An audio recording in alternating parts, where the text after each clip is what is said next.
Novel سلفائٹ، تحریر نور راجپوت، قسط number 6 and 7۔ آرجے لڑکے کو بری طرح پیٹ رہا تھا۔ اس کے اختیار میں ہوتا تو وہ اس لڑکے کو جان سے مار دیتا۔ دیکھنے میں وہ دبلا پتلا سا تھا ابھی، لیکن اپنی جسامت کے لحاظ سے وہ کافی طاقتور تھا۔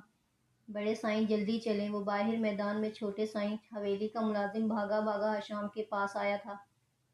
کیا ہوا آرجے کو؟ چھوٹے سائیں کے نام پر حشام کے کان کھڑے ہوئے۔ وہ ایک جھٹکے سے اٹھا۔ وہ جی باہر سائیں ایک لڑکے کو مار رہے ہیں۔ ملازم پھولی سانسوں کے ساتھ مشکل سے بولا تھا، اور حشام اس کی بات پوری ہونے سے پہلے باہر کی طرف بھاگا تھا۔ کچھ ہی پل میں وہ میدان میں پہنچ گیا تھا۔ وہ لڑکا نیچے پڑا تھا جبکہ آرجے اس کے منہ پر گھونسے مار رہا تھا۔ آرجے پاگل ہو گئے ہو؟ چھوڑو اسے۔ حشام نے اسے پکڑ کر لڑکے سے دور کیا جس کے منہ سے اب خون نکل رہا تھا۔ آرجے کی گرفت سے نکلنے کے بعد لڑکا درد سے کراہ رہا تھا۔ ملازم اسے اٹھانے کے بعد وہاں سے نکل گیا تھا۔ تمہارا دماغ خراب ہو گیا ہے؟ تم پاگل ہو گئے ہو جاہل انسان! لڑکے کی حالت دیکھ کر حشام کا دماغ گھوما اور اس نے آرجے کو زور سے دھکا دیا تھا، جو خونخوار نظروں سے اس طرف دیکھ رہا تھا جہاں ملازم اس لڑکے کو لے کر گیا تھا۔ کیوں مارا اسے؟ حشام نے سوال کیا جبکہ آرجے نے اب حویلی کا رخ کر لیا تھا۔ تم سے پوچھ رہا ہوں، جواب دو۔ اس کے جواب نہ دینے پر حشام چلایا، ریلیکس شامو کاکا، بلا وجہ کیوں چیخ رہے ہو؟ وہ اتنے پرسکون انداز میں بولا تھا جیسے کچھ ہوا ہی نہیں، جبکہ حشام دنگ رہ گیا تھا۔ مجھے واپس جانا ہے، دیر ہو رہی ہے، پیکنگ بھی کرنی ہے۔ آ جاؤ چائے پیتے ہیں، پھر میں چلا جاؤں گا اور تمہیں موقع نہیں ملے گا۔ اس کا اپنا ہاتھ بھی زخمی ہوا تھا اور حشام کو سلگاتا آگے بڑھ گیا تھا جبکہ حشام سر پیٹ کر رہ گیا تھا۔ خانم صبح صبح کالج کے اسٹاف روم میں بیٹھی تھی۔ آج اس کا پہلا دن تھا۔ وہ بری طرح سے گھبرا رہی تھی، دل ہی دل میں دعائیں کر رہی تھی کہ اس کا پہلا تجربہ کامیاب رہے۔ مس خانم آ جائیں، آپ کو آپ کی کلاس دکھاؤں۔ کالج کی کوآرڈینیٹر نے اسے پکارا۔ وہ سنبھلتی اس کے پیچھے لپکی۔ یہ ایف ایس سی پارٹ 2 کی کلاس ہے، آج سے آپ انہیں کیمسٹری پڑھائیں گی۔ وہ دونوں کلاس میں داخل ہوئیں۔ کلاس میں ایک طرف لڑکیاں جبکہ دوسری جانب لڑکے بیٹھے تھے۔ وہ خود ابھی چھوٹی تھی، سمجھ نہیں آ رہا تھا کہ وہ لڑکوں کو کیسے کنٹرول کرے گی۔ اسٹوڈنٹس، یہ آپ کی کیمسٹری کی نئی میم ہے، اچھے سے خوش آمدید کرو انہیں۔ کوآرڈینیٹر سمیہ نے اس کا کلاس سے تعارف کروایا۔ انہوں نے کیمسٹری میں ماسٹر کیا ہوا ہے۔ کوآرڈینیٹر کی اس بات پر وہ بری طرح چونکی۔ اس نے جھوٹ بولا تھا، وہ خود ابھی طالب علم تھی۔ وہ پوچھنا چاہتی تھی کہ اس کا غلط تعارف کیوں کروایا گیا، لیکن اسے موقع ہی نہیں ملا۔ اس سے پہلے وہ پوچھتی، سمیہ کلاس سے جا چکی تھی۔ کلاس میں موجود طلبہ و طالبات اسے غور سے دیکھ رہے تھے۔ وہ اتنی خود اعتماد نہیں تھی اور پھر یہ موقع بھی پہلا تھا۔ وہ کافی گھبرا رہی تھی۔ میم آپ کا نام کیا ہے؟ ایک لڑکی نے پوچھا تھا۔ خانم، وہ اپنے آپ کو پر اعتماد بناتے ہوئے بولی تھی۔ نائس نیم میم، لڑکوں کی طرف سے پہلا کمنٹ آیا تھا۔ اللہ کا نام لے کر اب اس نے کلاس کا تعارف شروع کر دیا تھا۔ میں نے پہلے ہی کہا تھا کہ یہ لڑکا کوئی نہ کوئی گل کھلائے گا۔ یہ اس لائق نہیں ہے کہ اسے یہاں بلایا جائے۔ سید جبیل کافی غصے میں تھے۔ وہ بے چینی سے ڈرائنگ روم میں ٹہل رہے تھے۔ سامنے بی جان لکڑی کی بڑی سی کرسی پر برجمان تھیں۔ اگر وہ لڑکا مر جاتا تو کیا جواب دیتا میں گاؤں والوں کو؟ یہ سب آپ لوگوں کے لاڈ پیار کا نتیجہ ہے۔ بی جان خاموشی سے ان کی باتیں سن رہی تھیں۔ کوئی تو وجہ ہوگی نا جو اس نے ایسا کیا۔ بالآخر بی جان نے پہلی بار کچھ کہا۔ وجہ جو بھی ہو، اسے کس نے یہ حق دیا کہ وہ لوگوں کے سر پھاڑتا پھرے؟ اب کیا جواب دوں میں اس کے ماں باپ کو جو پنچایت بلانے کا کہہ رہے ہیں؟ بابا سائیں آپ پریشان نہ ہوں، میں کرتا ہوں بات۔ ویسے بھی اس لڑکے نے غلط حرکت کی تھی پہلے۔ حشام نے آگے بڑھ کر انہیں حوصلہ دیا۔ بے شک اس کی حرکت غلط تھی، میں خود نمٹ لیتا۔ یہ کون ہوتا ہے مارنے والا؟ اس سارے واقعے میں مدیحہ خاموش بیٹھی تھی۔ جاؤ اسے بلاؤ، معافی مانگے گا وہ اس لڑکے کے ماں باپ سے۔ بی جان نے مدیحہ سے آرجے کو بلانے کا کہا۔ لیکن بی جان، وہ تو چلا گیا، مدیحہ نے جواب دیا۔ دیکھ لیا آپ نے، ہمیں لوگوں کے سامنے شرمندہ کر کے خود بھاگ گیا۔ اچھا ہوا بابا سائیں چلا گیا، یہاں رہتا تو پھر کچھ غلط کرتا۔ آپ آرام کریں، میں کرتا ہوں بات ان لوگوں سے۔ اگر وہ پنچایت کا کہتے ہیں تو پھر ٹھیک ہے۔ سیدوں کی لڑکی پر جملے کسنے کی پاداش میں ان کے خاندان کو بھی سزا ملے گی۔ وہ سخت سے لہجے میں کہتا حویلی سے نکل کر درباری حصے کی طرف بڑھ گیا تھا۔ مسئلہ یہ ہے کہ قاضی بھی میں ہی ہوں اور اسے کسی شاعر کی بات یاد آئی۔ حیران سبھی کو کر گیا منصف کا فیصلہ، رند کو سزا نہ مل سکی، قاضی نشے میں تھا۔ اگر آپ کے لاڈلے کو معافی مانگنی پڑ گئی نہ تو کبھی بھی نہیں مانگے گا اور الٹا مجھے ہی شرمندہ کروائے گا، سید جبیل بی جان سے کہہ رہے تھے، اور بی جان کو سمجھ نہیں آ رہا تھا کہ وہ عارضے کو کس طرح سدھارے۔ وہ خوشی خوشی کلاس سے باہر نکلی تھی۔ کلاس کے طالب علم اچھے تھے، کچھ ہی دیر میں اس کا اعتماد بحال ہوا تھا اور اب وہ شکر کر رہی تھی کہ اس کا پہلا دن اچھا گزر گیا تھا۔ کالج سے وہ سیدھا اپنی اکیڈمی آئی تھی، جہاں وہ اب مہرو کے ساتھ کینٹین پر بیٹھی سموسے کھا رہی تھی۔ کیسا گزرا پہلا دن؟ مہرو نے پوچھا۔ اچھا تھا۔ کسی نے تنگ تو نہیں کیا؟ نہیں، ابھی تک تو نہیں، لیکن میں خود تھک گئی ہوں اور اب نیند آ رہی ہے۔ خانم کی بات سن کر مہرو کو اس پر ترس آیا تھا۔ کہا تو تھا سوچ سمجھ کر فیصلہ کرنا۔ مہرو کو دکھ ہوا، وہ واقعی تھکی ہوئی نظر آ رہی تھی۔ کچھ نہیں ہوتا مہرو، بس 2 مہینوں کی بات ہے، تم دعا کرو کہ اللہ پاک مجھے ہمت دے کر رکھے۔ جانے وہ لوگ کیسے ہوتے ہیں جو دن رات کام بھی کرتے ہیں اور پڑھائی میں ٹاپ بھی کر جاتے ہیں۔ خانم کو احساس ہوا تھا کہ 2 کام ایک ساتھ کرنا بہت مشکل ہوتا ہے۔ تمہارے جیسے ہوتے ہیں ہانی، اور تم دیکھنا ایک دن اللہ پاک تمہیں بہت ساری کامیابیوں سے نوازے گا۔ آمین آمین۔ خانم اس کی بات پر مسکرائی۔ اچھا جلدی کرو، اب کلاس شروع ہونے والی ہے ہماری۔ بس یہ چائے پی لوں پھر چلتے ہیں کلاس میں۔ خانم نے چائے کا کپ اٹھاتے ہوئے جواب دیا، جبکہ مہرو اسے پیار سے دیکھ رہی تھی۔ مہرو نساء کے لیے خانم بہت اہم تھی، وہ بچپن سے اس کی دوست تھی۔ مہرو کا تعلق اچھے خاندان سے تھا، پیسے کی بھی کمی نہیں تھی، وہ چاہتی تو کسی اچھے کالج یا یونیورسٹی میں داخلہ لے سکتی تھی FSC کے بعد، لیکن اس نے خانم کے ساتھ ایک اکیڈمی میں پڑھنا پسند کیا تھا۔ وہ اس کی سچی اور مخلص دوست تھی۔ یہ شخص میرے میسیجز کا جواب کیوں نہیں دے رہا؟ ماہی لیپ ٹاپ کے سامنے بیٹھی تھی۔ اس نے 3 دن پہلے حشام کو میسج کیا تھا، لیکن اس نے کوئی جواب نہیں دیا تھا۔ اس کی سانسیں اٹکی تھیں۔ ایسا کیسے ہو سکتا ہے کہ ماہین حمدان کسی کو میسج کرے، وہ شخص اگنور کر دے، جواب نہ دے؟ اس کو دکھ ہو رہا تھا۔ باہر گرتی برف اسے مزید اداس کر رہی تھی۔ ماہر تم پریشان نہ ہو، شاید اس نے تمہارا میسج نہ دیکھا ہو، شاید وہ مصروف ہو۔ ایلا نے اسے دن میں حوصلہ دیا تھا، لیکن اس کا دل ڈوب رہا تھا۔ ابھی تک فرینڈ ریکویسٹ بھی ایکسیپٹ نہیں کی۔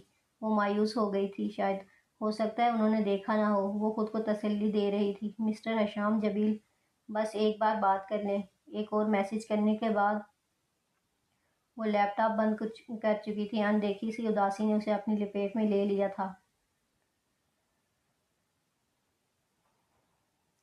آج کالج میں اس کا تیسرا دن تھا جب اسے کلاس میں 2 نئے بچے نظر آئے تھے، ایک لڑکی اور ایک لڑکا۔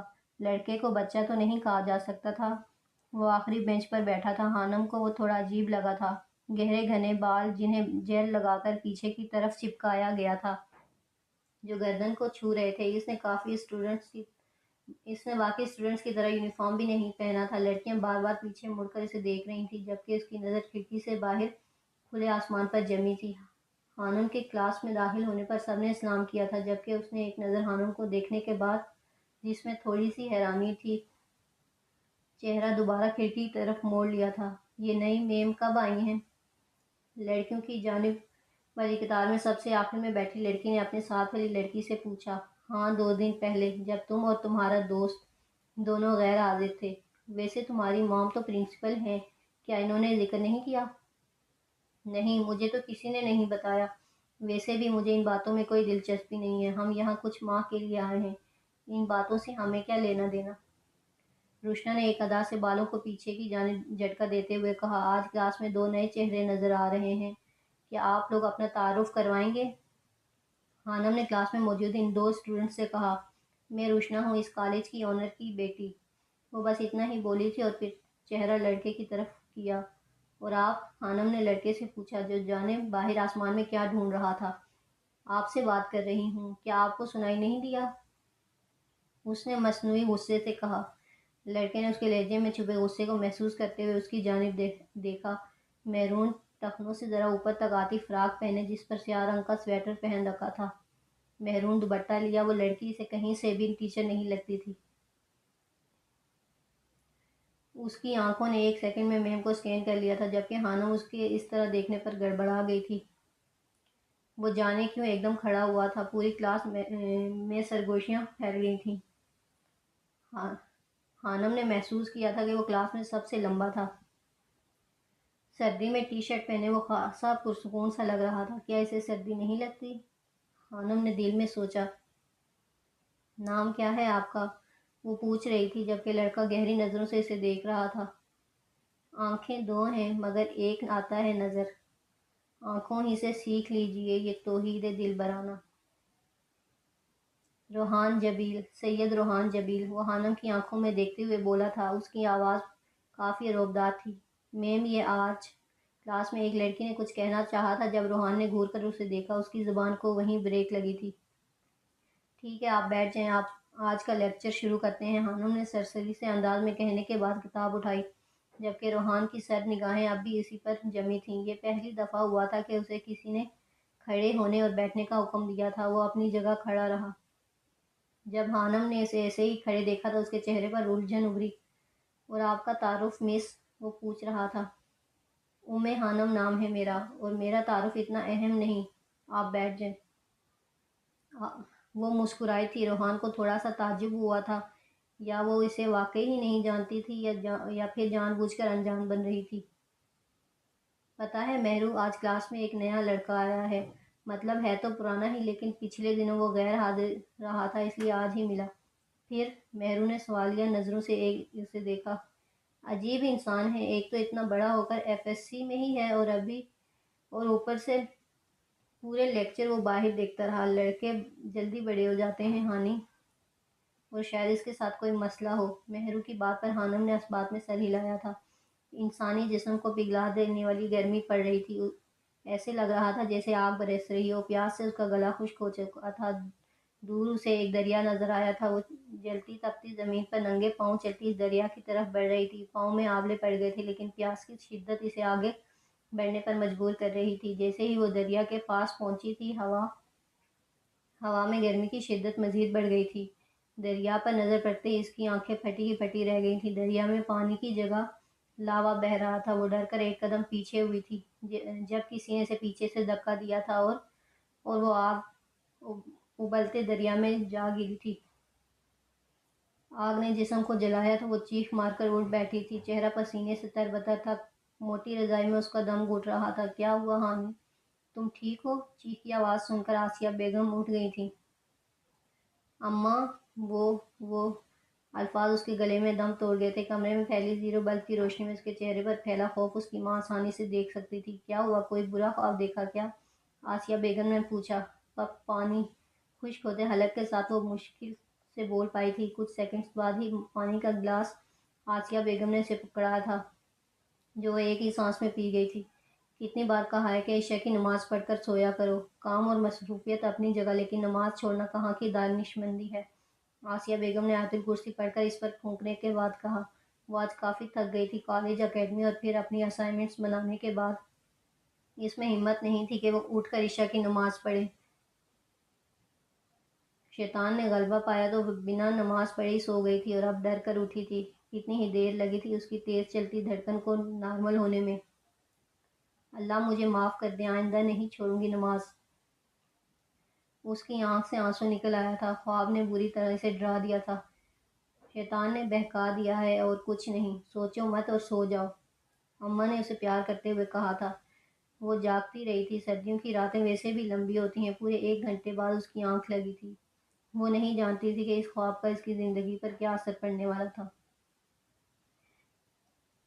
پچھلے کئی دنوں سے وہ لڑکی اسے لگاتار میسیجز کر رہی تھی۔ حشام اس سے بات نہیں کرنا چاہتا تھا، لیکن اس کی منتیں کرنے کی وجہ سے آج وہ اسے جواب دے رہا تھا۔ جی بولیں، میں آپ کی کیا مدد کر سکتا ہوں؟ ٹھہرے ہوئے لہجے میں پوچھا گیا تھا، جبکہ ماہی تو خوشی کے مارے بے ہوش ہونے والی ہو گئی تھی۔ کتنی ہی دیر وہ اسکرین پر اس کے بھیجے گئے پیغام کو بے یقینی سے دیکھتی رہی تھی، جبکہ دوسری جانب وہ بیزار سے جواب کا منتظر تھا، کیونکہ ماہین ہمدان میسج سین کرنے کے بعد گنگ بیٹھی تھی۔ میں آپ سے دوستی کرنا چاہتی ہوں، کتنی ہی دیر بعد کانپتی انگلیوں سے اس نے ٹائپ کیا تھا۔ کوئی چاہت، کوئی مسرت نہیں درکار مجھے۔ تیرے بعد کوئی محبت نہیں درکار مجھے، اے نئے شخص میں بھلا تیرے کس کام آؤں گا؟ اداسی کر چکی ہے اب تو مکمل برباد مجھے، ہوا کرتا تھا کبھی میں بھی کسی آنکھ کا تارا، اب تو اس شخص کا چہرہ بھی نہیں یاد مجھے، اس کے ہاتھ میں ہی تھا مجھے اچھا کرنا، کہاں کر سکتی ہیں یہ بہاریں آباد مجھے، زیب حوصلہ دینے والے یہ کہاں جانتے ہیں کتنا دکھ دیتا ہے یہ میرا دل ناشاد مجھے۔ معذرت محترمہ، میں عورتوں سے دوستی نہیں کرتا۔ ماہی کے چہرے کا رنگ اڑا تھا، لیکن کیوں وہ پوچھ رہی تھی؟ کیونکہ مجھے یہ زیب نہیں دیتا۔ ماہی نے دیکھا تھا اس کی فرینڈ لسٹ میں کوئی لڑکی بھی ایڈ نہیں تھی، لیکن میں آپ کو جانتی ہوں، آپ کو یاد ہوگا ہم ملے تھے پیرس میں ایفل ٹاور کے پاس۔ وہ اسے کچھ یاد دلانا چاہتی تھی۔ نہیں، مجھے کچھ یاد نہیں، اور اب آپ مجھے ڈسٹرب مت کیجیے گا، خدا حافظ۔ وہ اپنی بات کر کے اس کی سنے بنا آف لائن جا چکا تھا، جبکہ ماہی ایک گہرا سانس لے کر رہ چکی تھی۔ وہ بات بھی سننا گوارا نہیں کر رہا تھا جس کے لیے وہ ماری ماری پھر رہی تھی۔ اس دن روحان کلاس میں دیر سے آیا تھا، سیاہ رنگ کا اپر پہنے جس کے ہوڈ نے اس کا آدھا چہرہ چھپا دیا تھا۔ وہ بنا اجازت لیے اندر آیا اور اپنی جگہ پر بیٹھ گیا تھا۔ بیٹھتے ہی اس نے چہرے کو کھڑکی کی طرف موڑ لیا تھا، روزانہ کی طرح۔ وہ لیکچر پر دھیان بالکل بھی نہیں دیتا تھا۔ خانم کو وہ پہلے دن سے ہی کسی امیر باپ کا بگڑا ہوا لاڈلا لگا تھا۔ آپ لیکچر پر توجہ کیوں نہیں دیتے روحان؟ تنگ آ کر وہ اس سے پوچھ رہی تھی۔ روحان نے حیرت سے اس کی طرف دیکھا۔ اس کی نظروں میں ہمیشہ کی طرح سرد مہری تھی۔ کیونکہ آپ نے فارمولہ غلط لکھا ہے مس۔ وہ طنزیہ مسکراہٹ اس کی طرف اچھال کر بولا تھا۔ خانم نے گڑبڑا کر بورڈ کو دیکھا تھا۔ واقعی اس کا فارمولہ غلط تھا۔ پوری کلاس اسے توجہ سے سن رہی تھی، لیکن کسی کو پتہ نہیں چلا، اور وہ جس نے ایک نظر بھی نہیں دیکھا تھا وہ کیسے جان گیا تھا؟ معذرت، خانم نے فارمولہ دوبارہ لکھا تھا۔ ویسے مس آپ کی عمر کیا ہے؟ روحان کی طرف سے پہلا سوال آیا تھا۔ 19 سال اور کچھ ماہ، وہ سچ بول گئی تھی۔ میٹرک کب کیا تھا آپ نے؟ دوسرا سوال۔ تقریباً 4 سال پہلے، وہ ناسمجھی سے جواب دے رہی تھی۔ خانم نے محسوس کیا تھا اس کی آنکھوں میں مقناطیسی کشش تھی جو اسے جواب دینے پر مجبور کر رہی تھی۔ تو پھر آپ نے ماسٹر کیسے کر لیا مس؟ اس کے سوال پر خانم گڑبڑا گئی تھی۔ میم سمیہ کا بولا گیا جھوٹ اسے بری طرح پھنسا گیا تھا۔ پوری کلاس میں سرگوشیاں شروع ہو گئی تھیں۔ اب وہ لوگ جنہیں خود کچھ نہیں آتا وہ ہمیں پڑھائیں گے؟ حدق امیز لہجہ تھا۔ خانم کے چہرے کا رنگ اڑا تھا۔ اسے اس وقت بہت برا محسوس ہو رہا تھا۔ اس نے جھوٹ نہیں بولا تھا، لیکن الزام اس پر آیا تھا۔ وہ پوری محنت سے لیکچر تیار کر کے آتی تھی، آج جانے کیسے فارمولہ غلط ہو گیا تھا، اور آج ہی روحان جبیل عرف آرجے اسے پکڑ چکا تھا۔ یہاں سے کل شروع کریں گے۔ وہ بیگ اٹھا کر کلاس سے باہر نکل آئی تھی۔ کلاس کا وقت ویسے بھی ختم ہو چکا تھا، 1-2 منٹ باقی تھے۔ اسے محسوس نہیں ہوا تھا کب اس کی آنکھیں نم ہوئی تھیں۔ وقت نے اسے بہت حساس بنا دیا تھا، اور آرزی کی بات اس کے دل پر لگی تھی۔ وہ تیز تیز قدم اٹھاتی گیٹ کی طرف جا رہی تھی۔ ایک آنسو اس کی آنکھ سے گال پر پھسلا تھا، جسے اس نے ہتھیلی سے رگڑ کر جلدی سے صاف کیا تھا کہ کوئی دیکھ نہ لے۔ یہ روحان جبیل کی وجہ سے خانم کی آنکھوں میں پہلا آنسو آیا تھا۔ جانے قدرت نے آگے کیا لکھا تھا۔ وہ اپنے کپڑے بیگ میں رکھ رہا تھا جب دروازے پر دستک ہوئی۔ ارے بی جان، آپ اندر آئیں، وہاں کیوں کھڑی ہیں؟ حشام نے بی جان کو دروازے میں کھڑا دیکھا تو وہ احترام کے باعث ان کی طرف بڑھا، ہاتھ پکڑ کر بیڈ پر لا کر بٹھایا۔ ہو گئی تیاری؟ بی جان نے محبت پاش نظروں سے اسے دیکھتے ہوئے پوچھا۔ جی بی جان، بس مکمل ہو گئی ہے۔ وہ مسکرایا تھا۔ تم بھی چلے جاؤ گے، گھر ایک بار پھر خالی ہو جائے گا۔ مدیحہ بھی 2-3 ماہ بعد چکر لگاتی ہے، اور روحان تو آتا ہی اپنی مرضی سے ہے۔ میں ترس جاتی ہوں تم لوگوں کا چہرہ دیکھنے کے لیے۔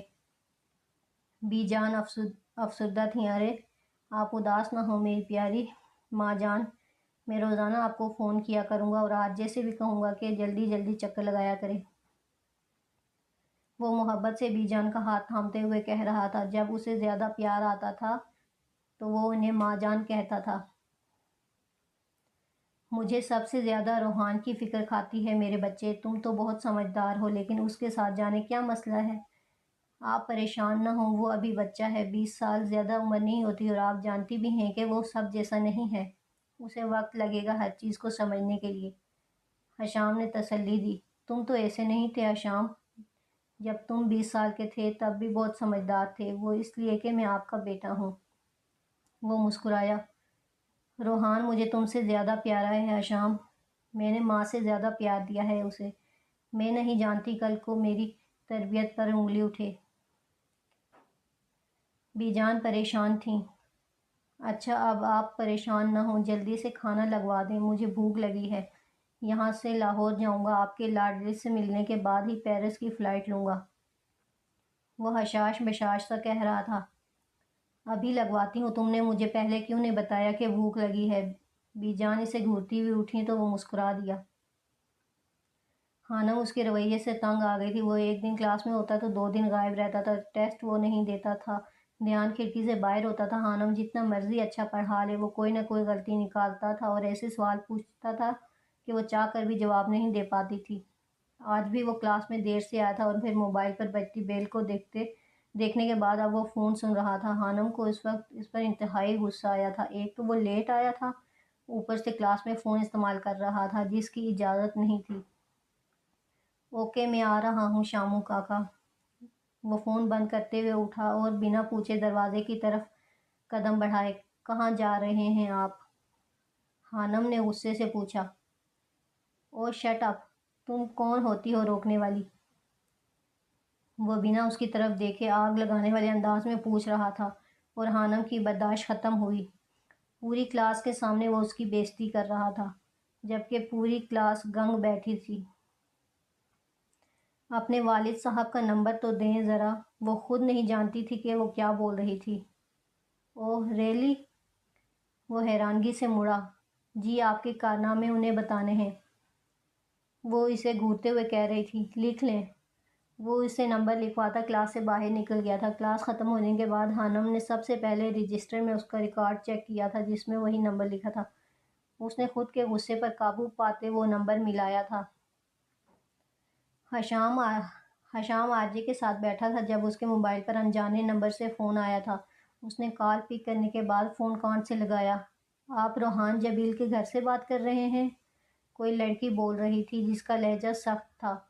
جی لیکن آپ، وہ اتنا ہی کہہ پایا تھا۔ میں اس کے کالج سے مس خانم بات کر رہی ہوں، مجھے آپ کے بیٹے کے متعلق ضروری بات کرنی ہے۔ آپ برائے مہربانی کل کالج تشریف لے آئیں، ایک ایک لفظ چبا چبا کر کہتی۔ وہ حشام جبیل کے چہرے پر مسکراہٹ پھیلا گئی تھی۔